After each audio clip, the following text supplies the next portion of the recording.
মাত্র 4 দিনে 500 কোটি আয়ের পথে বিজয়ের লিও মুভি, তাহলে কি বিজয় ভাঙতে পারবে জাওয়ানের 1100 কোটি রেকর্ড? তো কি অবস্থা কেমন আছেন? আমি ডিরামা সবুজ, আর আজকে আলোচনা করব 4 দিনে 500 কোটি রুপি ইনকাম করলো বিজয় লিও এই বিষয়টি নিয়ে। দক্ষিণ নায়ক থালাপতি বিজয় নতুন সিনেমা মানেই যেন সিনেমা হলে উৎসব। সেটি আবারও প্রমাণ হলো মুক্তি শুরুর দিন থেকে বক্স অফিসে ভালো করছিল লিও। দ্বিতীয় দিনে ছবিটির আয় প্রায় 50% কমলেও চতুর্থ দিনের আয় মিলিয়ে 4 দিনে বিশ্বব্যাপী 300 কোটির উপরে ছাড়িয়ে গিয়েছে তার আয়। বলা যায় 500 কোটির ঘরে যেতে খুব বেশি দেরি হবে না সিনেমাটির। পিক্সভিলা জানায় মুক্তির প্রথম দিনেই লিও সিনেমাটি বিশ্বব্যাপী আয় করে 145 কোটি রুপি। দ্বিতীয় দিনে আয় কমে দাঁড়ায় 65 কোটি রুপি। তবে তৃতীয় ও চতুর্থ দিনে সিনেমাটির আয় দাঁড়ায় 75-70 কোটি রুপি। ফলে মোট আয় দাঁড়িয়েছে 355 কোটি রুপি।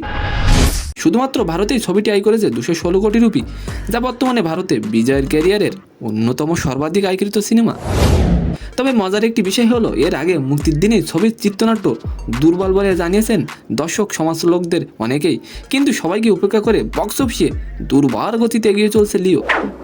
তো আজকের ভিডিওটি কেমন লাগলো অবশ্যই কমেন্ট বক্সে জানাবেন, আর ভিডিওটি যদি ভালো লাগে অবশ্যই একটি লাইক দিয়ে আমাদের চ্যানেলটিকে সাবস্ক্রাইব করে দিবেন। ধন্যবাদ।